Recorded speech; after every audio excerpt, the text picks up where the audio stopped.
Welcome, everybody, to OnPodcast, the On Microsoft podcast, where we talk about Microsoft stuff on a podcast. I am your co host today, Kareem Anderson. I'm joined by the world's greatest co host. Earth Bacchus. Yeah, and we are here again in January to bring you some news. And actually, to start off the month, to start off the year 2022, there's been actually quite a bit of news for Microsoft. We have everything from new UI changes in Windows 11, small ones, to the discontinuation of Xbox devices being made. We are saying goodbye and sunsetting, I guess, last generation officially. Mhm. So we're going to get into all of the headlines just to kind of give you an overview of what we're going to be talking about and hopefully make you want to stay and listen a little bit longer. Do you want to start telling people what we're going to be talking about? So the biggest news is Windows 11 finally has new volume sliders that aren't left over from Windows 8. That is our Yes. first topic. Yeah, we've been really wanting to dig into that one, so we'll get into that. We also have some improvements to your phone app. They're calling the improvements. And then we'll be jumping into refreshed Surface devices. Yes, there is a few new Surface devices that we're going to be talking about in January, even though we had a big showcase in late October or late September, I believe. Then we'll also get into some Xbox news, which the Series X and the S hit a new milestone, 12 million consoles sold. But at the same time, Microsoft also confirmed that the Xbox One, the original Fat Boy Xbox One, is now discontinued. Yeah, speaking of gaming, we're going to be talking about how do you pronounce it? Mojang? Mo Mojang in our fast Mojang recap. is postponing their Minecraft event. We're going to be talking about some Forza Street mobile games being shut down, and you have some information about semiconductor chip makers, don't you? Yep, that is for our fast recap. But we skipped our biggest topic, which is the Surface Laptop SE, which I've had in my hand since last week, and I've had some time to play around with it. I talked about the software side over on our YouTube channel, but today I just want to showcase the hardware a little bit for you and get that on camera. Yeah, I was going to save that to the end because it is hardware, and I know people love to talk about hardware. So yeah, we'll have that, and then we'll also be kind of wrapping up our podcast with the weekend review and kind of things that we have planned coming up. With all that being said, let's just get you guys into the news, shall we? Yeah, so the first topic and the biggest topic is the new volume sliders in the latest Windows 11 Dev Channel build. You're laughing. Just a little bit. It seems like it's a stupid thing, but since Windows 11 came out and even Windows 10, people have been complaining, why are the volume sliders, why are the brightness sliders that pop up when you click the hardware key for that setting on your keyboard? Why is it the same one that's left over from Windows 8? Is Microsoft not doing anything to differentiate between the different Windows versions? And well, now they finally delivered. There's a new hardware sliders in the latest Windows 11 Dev Channel build, and they moved the location. So now, when you click the brightness button on your keyboard or the volume button on your keyboard, instead of getting the pop up on the right side, the left side of your screen, like it was in previous version of Windows, they now show up at the bottom of your taskbar, right above where the start menu usually would appear, and it's a very nice fluent design that matches the rest of Windows 11. Yeah, I think digging into this, I think that Microsoft took inspiration from Metro a little bit with the beginning of Windows 10, kind of going into the acrylic phase and some other things like that, translucent back panels, things like that.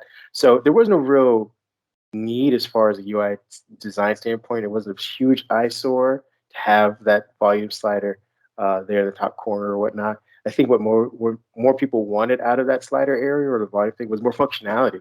I Right. think there was always there are concepts, and maybe you'll have some in the B-roll of people who added stuff into that slider as far as navigating music alone. Like you'd be able to see more information about stuff that's in Spotify or I guess Groove at the time or whatever app you were using that needed volume controls. I think they ended up pairing that stuff into the action settings. And so basically, what people wanted was sort of that functionality that was in the action settings for volume to kind of be placed in that top corner. Microsoft never did that. I guess they were just saving it for Windows 11. Now, with the way the Windows 11 is kind of designed with its rounded corners, things like that, that square rectangle, hard edged Yep. version of the slider was more of an eyesore for a lot of people. Like, I think Zach Bowden constantly kept saying, when are they going to update this? When are they going to update this? Now the new design is, more fitting to Windows 11. The only criticism I have of it is it's rather small, and if for people with who are centered around mouse pointer interaction, that's just fine. It's an indicator for anybody who's using the keyboard, but for anybody who wants to use touch, which Microsoft says Windows 11 is supposed to be for, it's not only kind of sort of inconvenient to where it's at because it's not near anybody's thumbs. It sits right above your taskbar, right in the center Right. of it. So you kind of have to reach your thumb across if you're holding a tablet, like say like a Surface Go or even the Surface Pro 8, which is much slightly bigger than the 7 and anything else. It's really kind of inconvenient for that, and the thumb targets aren't very large. So I don't know if this is I hopefully them testing it out and maybe making it, if they don't make the icons or the pixelation bigger, at least widening it.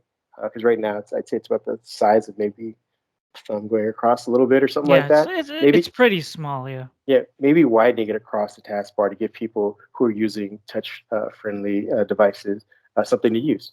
That's my only And criticism. But good job, Microsoft. speaking of using, if you're using the Earphone app on Windows 11, you probably noticed that the way that the calls experience looks when that pop-up little call box that you get, it doesn't quite match with the rest of the operating system, it visually at least. Well, just like how the new volume slider now matches with the rest of Windows 11, the new calls experience also matches. Microsoft said that it's available for all Windows insiders in the dev channel, and this is a new in progress call window with updated icons, fonts, and other UI changes to better align with the improved design of Windows 11. And it still works as before. Nothing's changed in terms of functionality. It's just a new fresh coat of paint. Yeah, I mean, your phone is getting really good. I remember when it first started out, it was kind of it fell behind, I guess, the third-party solutions. I believe Dell has one, Samsung has one as well. But now I think it's heads and shoulders above both of those. I think it's head and shoulders above even what Chrome is building, or I mean, what Android is building into Chrome as well. So these new call features are great. If Microsoft can just start tying more Android devices into the functionality as far as like apps.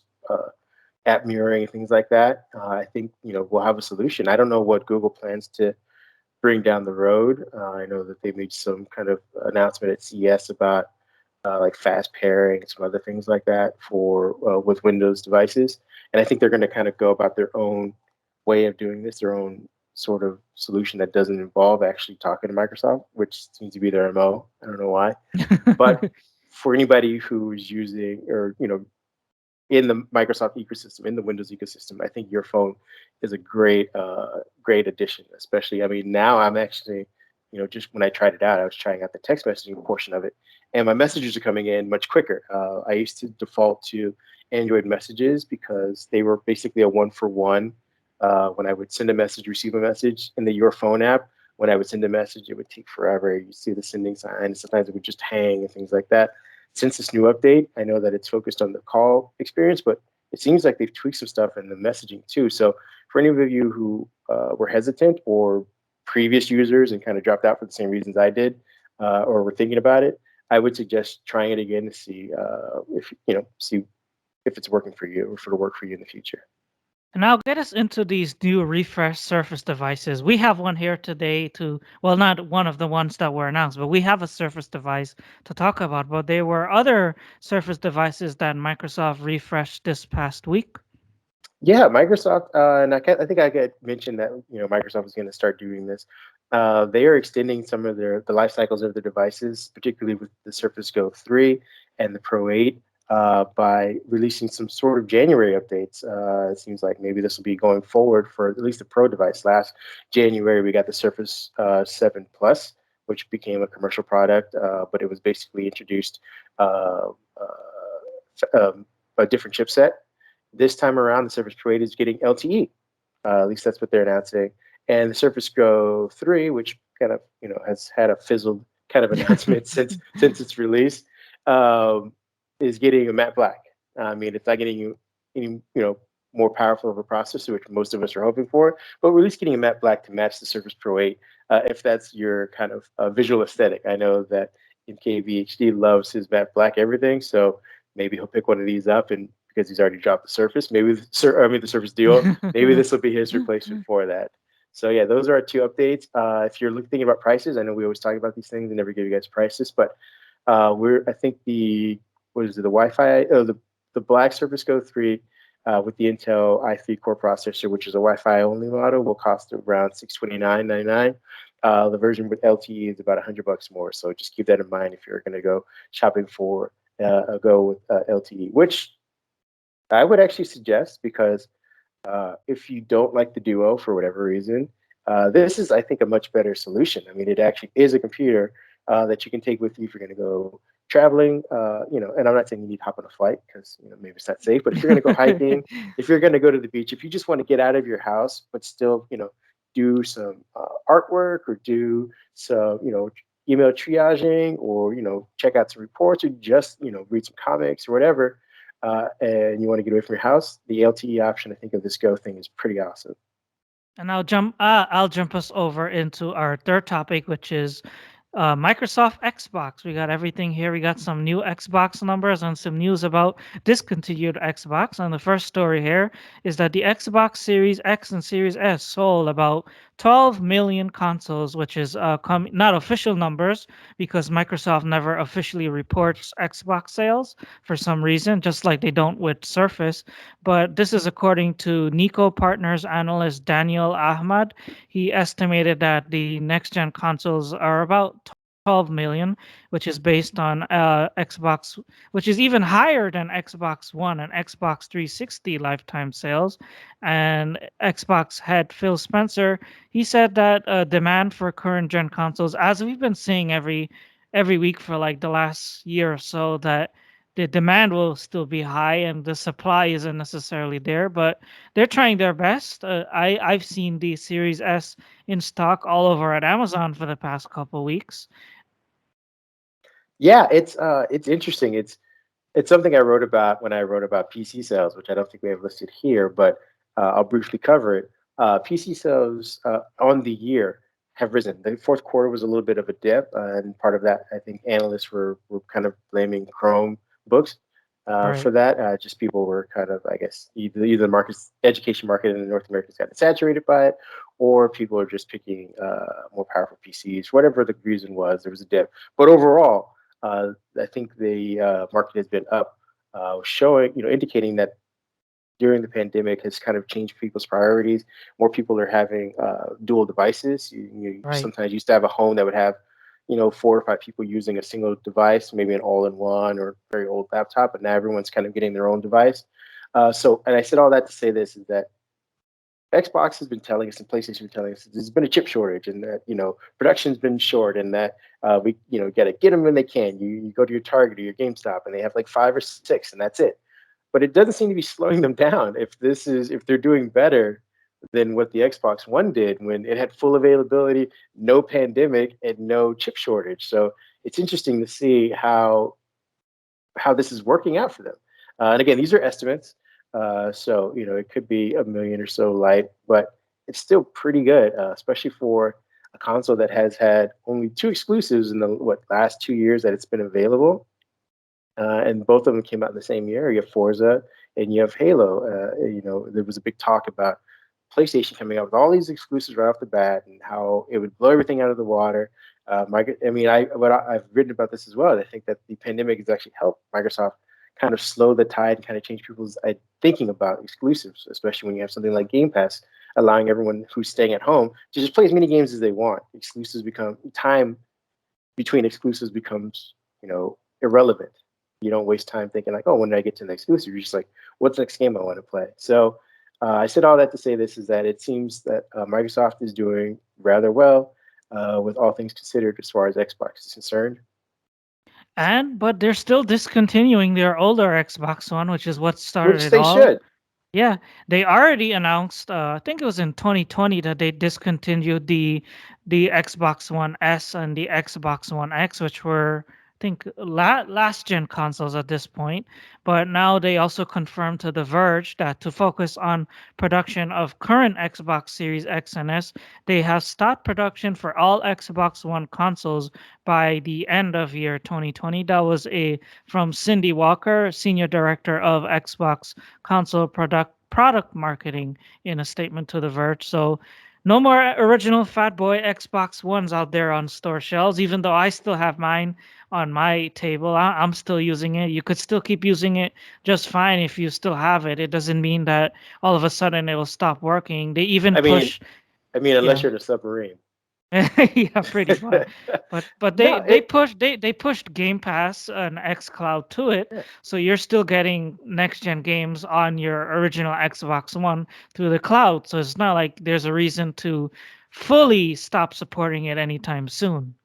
Yeah, no, I mean, Microsoft is, for better or for worse, supports things way beyond their lifespan anyway. So I think the idea is once they switched over to servers running on the Series X and Series, S yeah. blades, there was no real reason to keep production, keep making uh, uh, the consoles for Xbox One. So, I mean, this has probably been a year or so in the making. We're just now getting the announcements for it.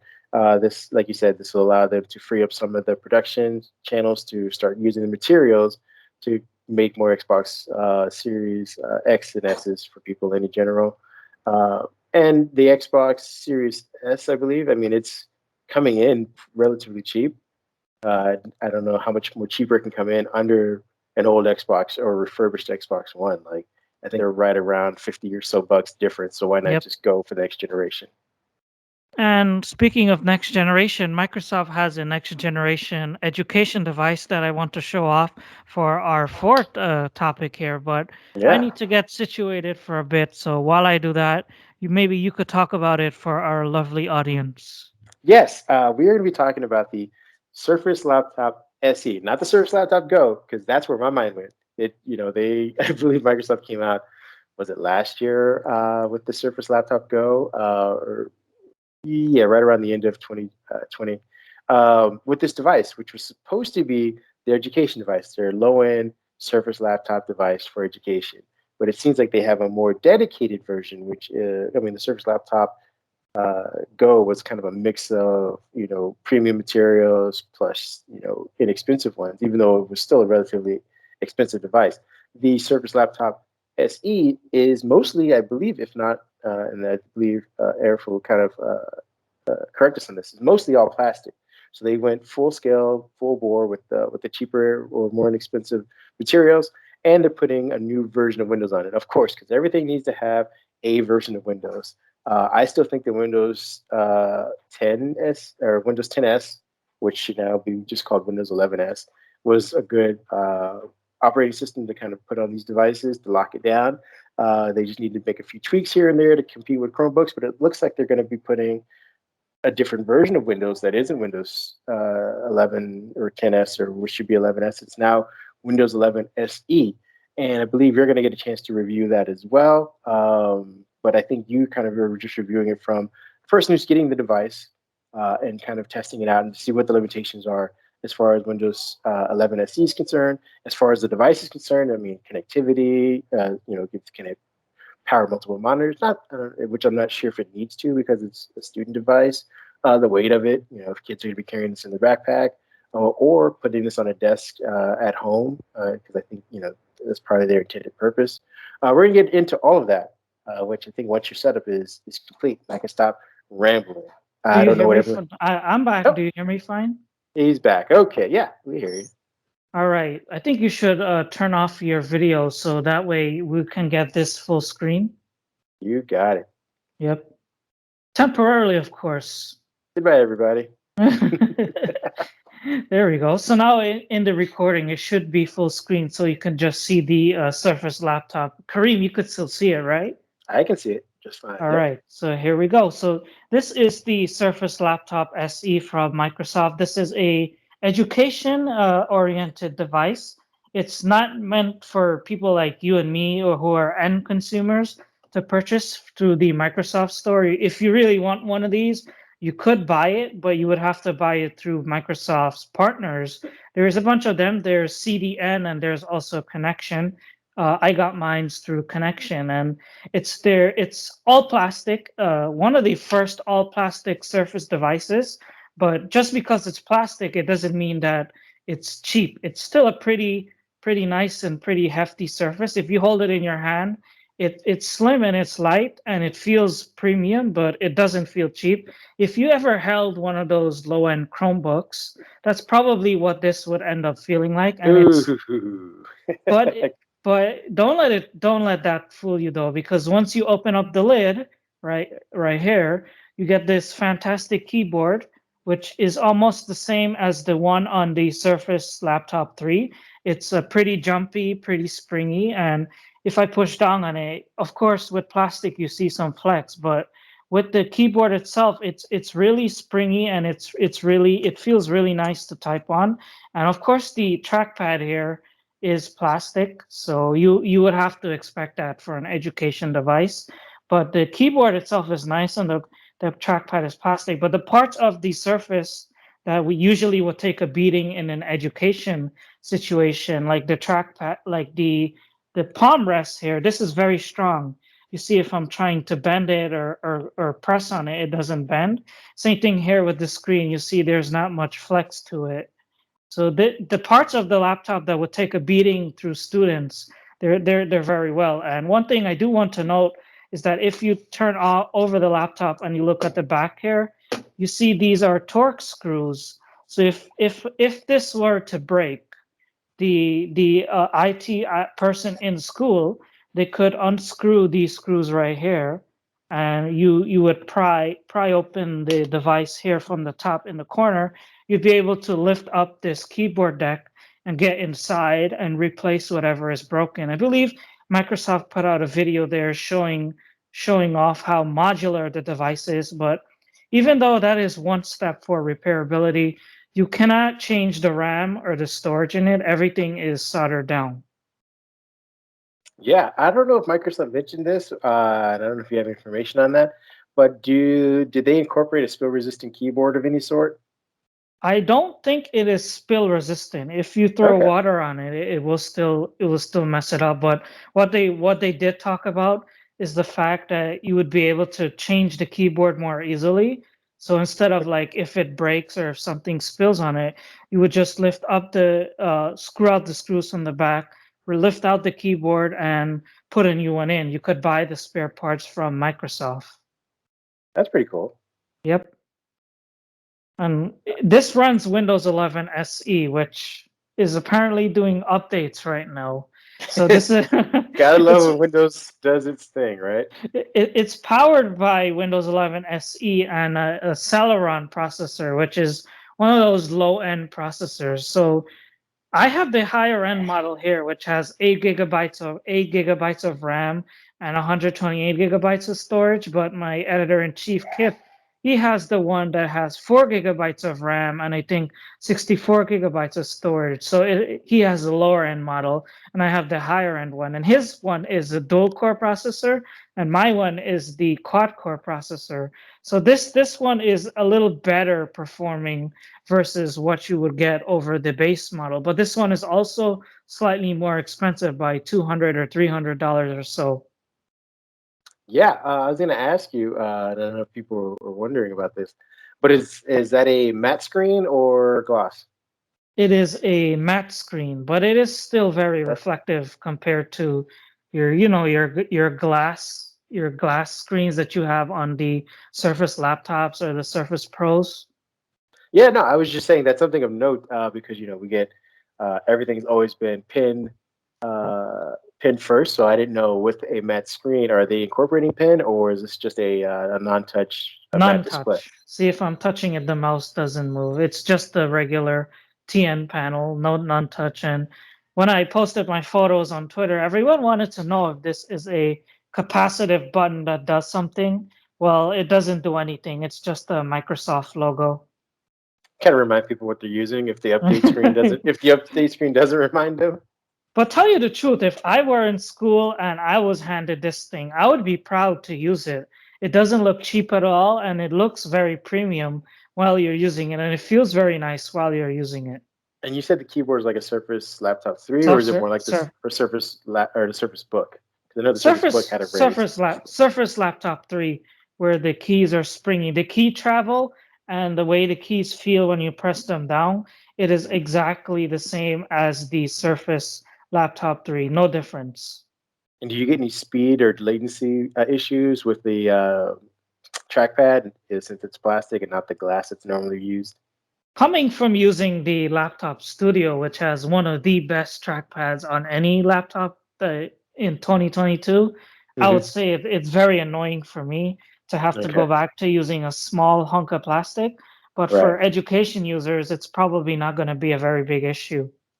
Okay. And I mean, speakers and stuff like that Speakers are they are inside on the bottom here.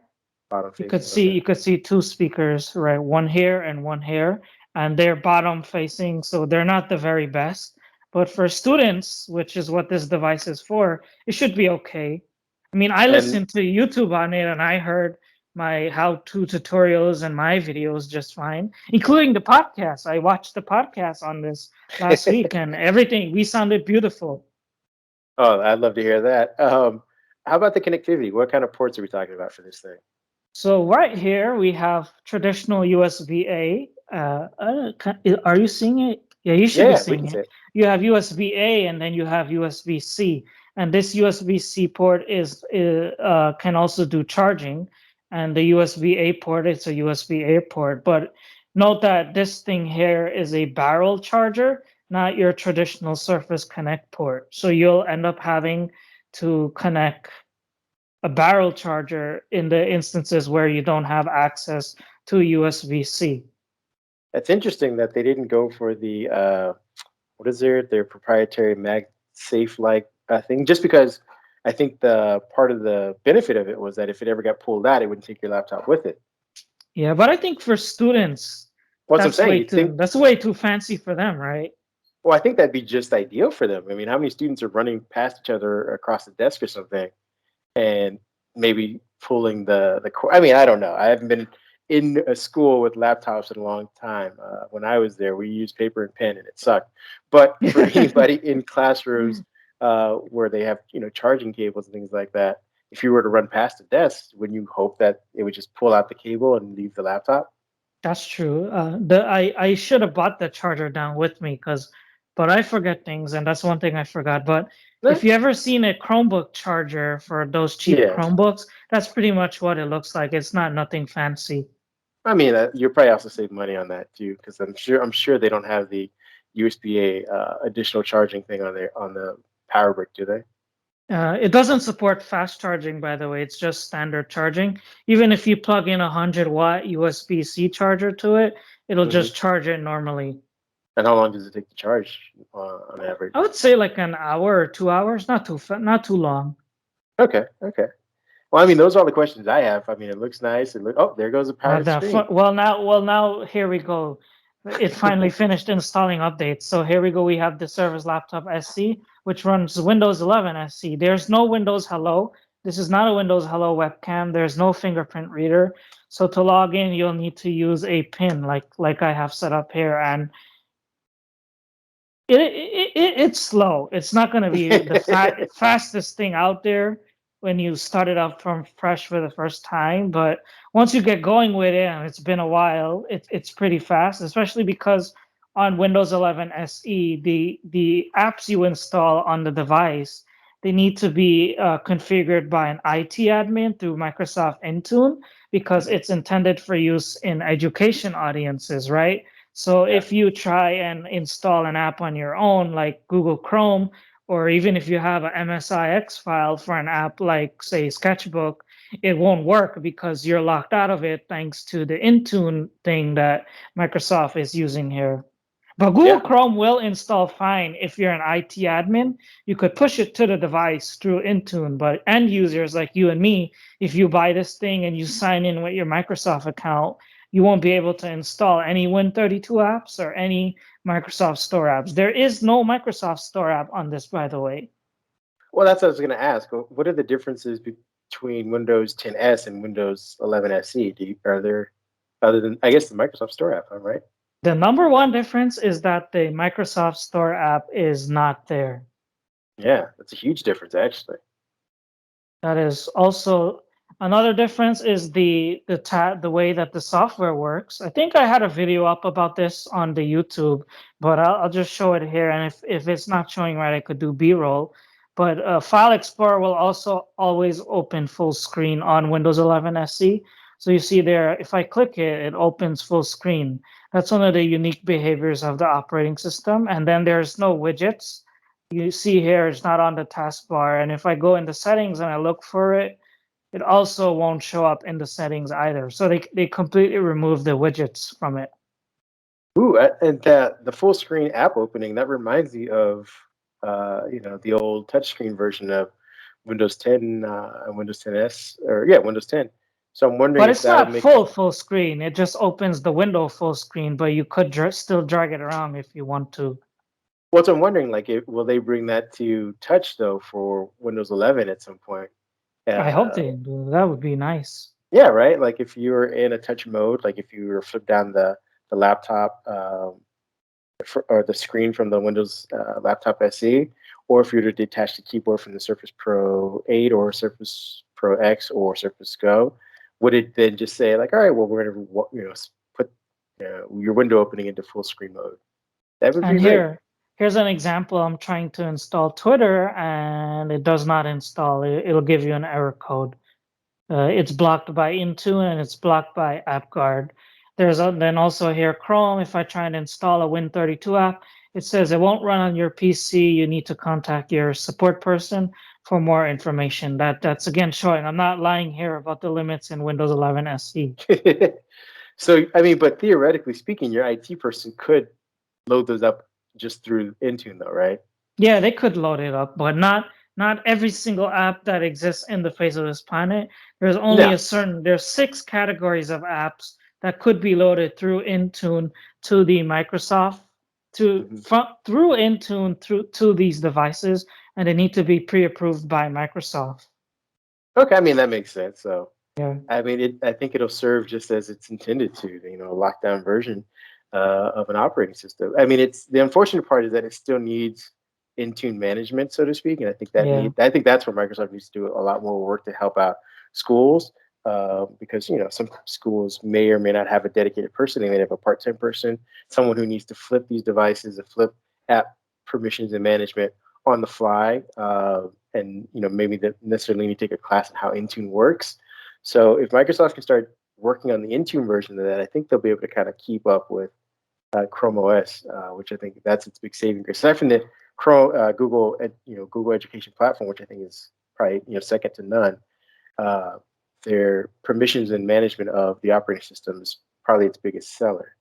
And it's a So pretty it's clean install of Windows 11 though, because you get a couple of the stock apps, like you get Groove Music and you get Calculator, you get Photos, you get your Settings app, you get Whiteboard, and you even get all of the core Microsoft 365 apps pre-installed, but you'll still need to activate it with your own Microsoft account, but you get the bulk of the apps pre-installed there. that's awesome. I mean, it seems like a But pretty good some device. things As are long, also missing too. Like if you try and open command prompt and you search for it, command prompt won't open up. Like it says, oh, it won't run on your PC, but it's there, but it's just blocked by the IT admin.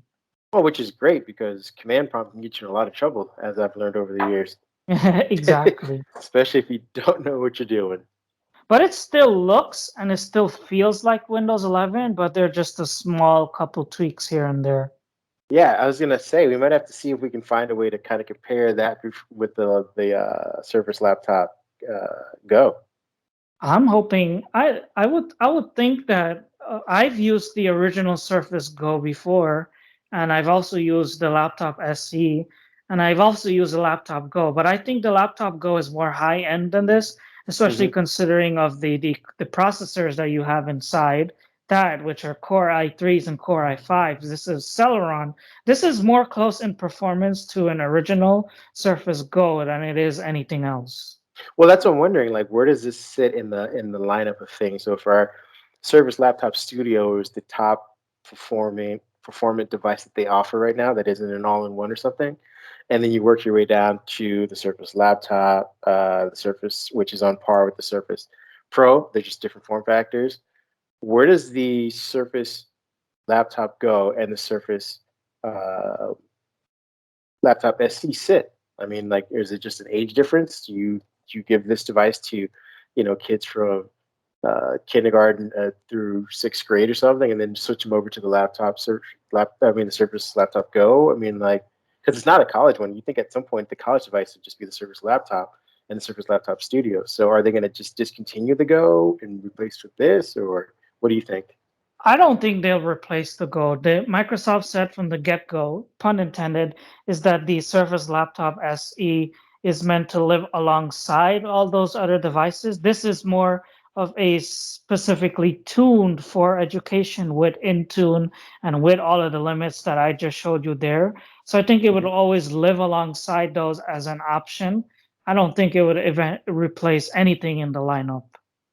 Okay, and again, I know that. And I wonder if the difference is only that the Surface Laptop Go is commercial based, consumer based, versus Yeah. this one where you can only get it through specific channels, and maybe that'll be it going forward. So, yeah, I think maybe I've answered my own question. Surface Laptop Go is for the average Joe because it rhymes, and the Surface Laptop SE is just for education. Yeah, and there we go. We didn't have any questions, but if you guys have any questions or comments about it, just shoot us a tweet or shoot us a message, and I'll do my best to answer it. So that's all I have for this, and we'll be going back to the regular programming now that I just got some hands on here with the laptop SE. All right, and I think I'm back. I just need to change my video and audio settings. And I'm back too. It's good to be back, right? Yeah. For those of you who are saying or sighing right now, hoping that you didn't have to see me again, we'll try to make it short. We're going to get into the quick part of the podcast, which is our week ahead, essentially. Or Yep. not a week. I'm sorry. Nope. Fast Our recap. My fast apologies. recap. Yep. So quick, I almost forgot about it. So get us started here with the first story in the fast recap. I always pronounce this incorrectly, so I apologize if once again for doing so. But Mojang, postponed its second Tomato, Minecraft. tomato, potato, potato. It doesn't matter. Yeah, I'm sure everyone at Minecraft or the Minecraft studios are like, shut up, you two. But they postponed their second Minecraft Now live stream due to COVID-19 concerns. We were just talking off mic. Why did they just go virtual? Because it feels like this is something that could be done through virtual kind of a conferencing. But I guess there's some in studio stuff that they have, or at least had planned. So the specifics are that it was actually going to be airing yesterday. But like you said, it's been postponed. The first episode of Minecraft Now aired on YouTube on December 9th. And Bojang said that at the time that it would make the beginning of the monthly live streams to make these live streams monthly to engage the Minecraft community. Unfortunately, things have kind of gotten out of hand with this new strain, so they're being cautious and pausing it for this month. Hopefully, these numbers come down after January, or at least start to just subside, and they can get back to normal practices. Because previously stated, they have lots of exciting gameplay, special deep dives with the content creators and Venom and community art. And for the second Minecraft Now episode, I mean that's all that was supposed to be coming out. So I don't think they've gotten rid of that content. They're just going to, we might have to wait till February to get that one. And our second story is relating to Microsoft 365. Microsoft had a little bit of an event on January 12th where they talked about their new Work Trend Index special report. And as part of that report, they are releasing new features for Microsoft 365 just for frontline workers. And you could check out our website for the full details, but they announced an expanded partnership with Zebra Technologies to bring the walkie talkie app in Teams to more devices. They also announced a Reflexes Shifts connectors for Teams that's hitting general availability. They announced new ways to manage virtual appointments in bookings. They also announced that the approvals in Power Apps and changes to find misplaced devices for IT admins who use Microsoft Endpoint Manager. And they also announced some new modules for Viva Learning and Viva Connection. So that's just the gulp of the news there in a minute or less for Microsoft 365 and for frontline workers. Yeah, so keep an eye on that. We're shifting over to Microsoft. once again proving that they know nothing about mobile. Microsoft is shutting down yet another mobile game. It's Microsoft Forza Street Mobile.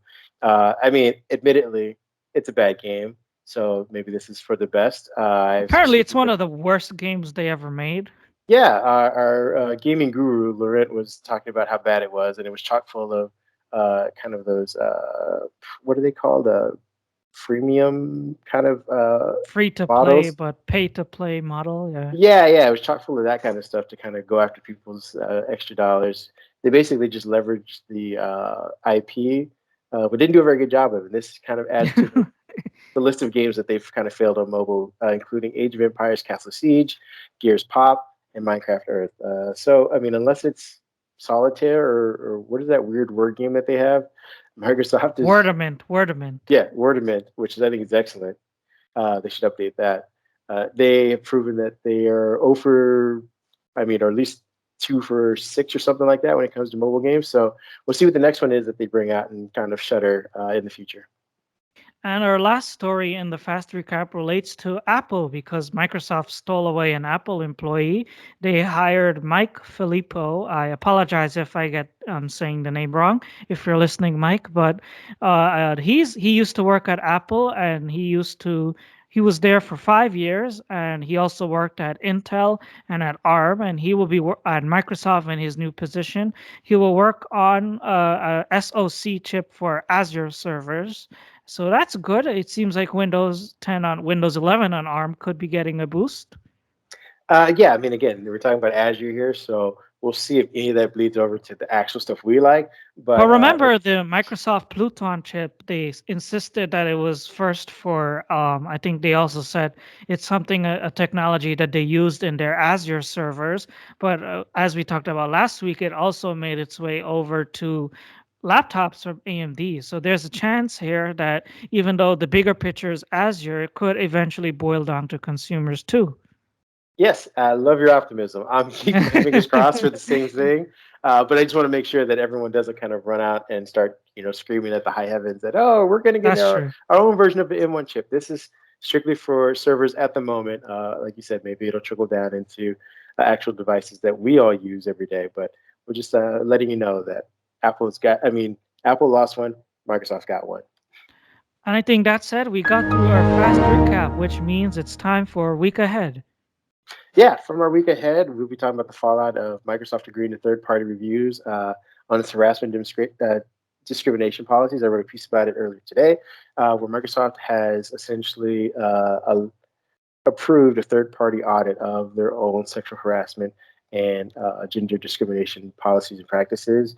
Uh, what this actually means is that this company will just say, "Hey, you're doing a good job," or "You need to change these few things." But what is more important is that this information will eventually become public. So if Microsoft is doing a bad job, ideally, this is what should be coming out saying Microsoft has failed in these areas but needs to improve. Satya Nadella is behind this. He had been part of the statement agreeing that he wants to learn from this. He didn't say anything about transparency, but he does say that he wants the company to learn from it. And this has been kind of an ongoing thing. I believe in 2018, Microsoft was hit by several Yeah. discrimination lawsuits and a company-wide email that listed a bunch of ones that weren't actually taken to court or investigated. Add on the fact that Bill Gates has recently been in the news for sexual harassment as well, as while he was a board member, but not necessarily working with the company every day. Uh, what this also means is that they won't be investigating that, relitigating that, or reinvestigating that, but they will see if the way that they conducted their investigation was on the par. What this also does is help set a standard in the industry for companies going forward. If Microsoft does this, ideally, other companies will be pressured to do the same, especially if the results are up to par for the people who are pushing for this. And that's it. I think we got through everything that we wanted to talk to for a week ahead, unless you have anything you want to add. What are you No, working on? Basically, what are you working on? What I cool have gadgets do you have next? I have a gaming rig that I need to review. That's it for right now. I'm waiting for a lot of the CES stuff that was announced to start hitting my inbox. So that'll probably be, usually it takes about a month or two. But we should be getting all of that cool stuff that we talked about last week about foldable screens and dual screens and all that stuff from CES to kind of review as it's being released. Again, these are all the H series chips, so keep that in mind. This will be heavy gaming, heavy production devices coming up. But other than that, I got nothing else really. It's a couple hit devices here and there. I think I got some like, oh, I just put out a piece about the augmented reality device glasses coming from ThinkPad or Oh, from that was Lenovo. really cool. That was like, is it like a lot like HoloLens? It's I've even said in my report that it actually is better than HoloLens, and I say that knowing full well that they've been working on HoloLens 3. It's just that its development's taking forever for them. The field of view, as far as I can tell, hasn't been improved. What Lenovo did was they leveraged a wired connection, which is the big caveat. HoloLens doesn't use a wired connection, Right. but by doing so, they've eliminated all of the obstacles that HoloLens has run into as far as the weight and the power and the heat and all that kind of stuff. It's all just on, and you think you can use several. I think it's about 12 different Lenovo devices that have been approved for it, and a phone, that was pretty awesome. They have the Moto G100, which will allow you to kind of take this device on the go. But again, it's all connected through a wire. But with that being said, the glasses are much lighter. The field of view is much wider. So I think they're a step ahead of Microsoft actually in doing so. I think that's it. I'm gonna work more on the Surface Laptop SC. I'm gonna try and use it for education purposes, instead of as a as a consumer, and see what's how that experience is like. So look out for that next week. Yeah. With that being said, you can find me Kareem at Mindhead1 on Twitter. Where can people find you? ABAC Journ. Yeah, and for all the news of the week, you can find it on Microsoft on Twitter. You can also find some snippets of our podcast on Instagram. If you're a gamer, you can head over to Pinterest, where Brad keeps us updated with that full well. Also follow Laurent. He's kind of our gaming expert. He's got tons of information about things that relate to Xbox. We can also update you guys on all team stuff, and so we've got a whole bunch of new stuff coming out. We've welcomed some new writers, so expect to see some how-tos and some more features coming through on our website. We want to thank you guys again for joining us this week. We hope you guys have a great and safe week. All right, everyone, take care. See you again soon. Same place, same time. All right, stay safe.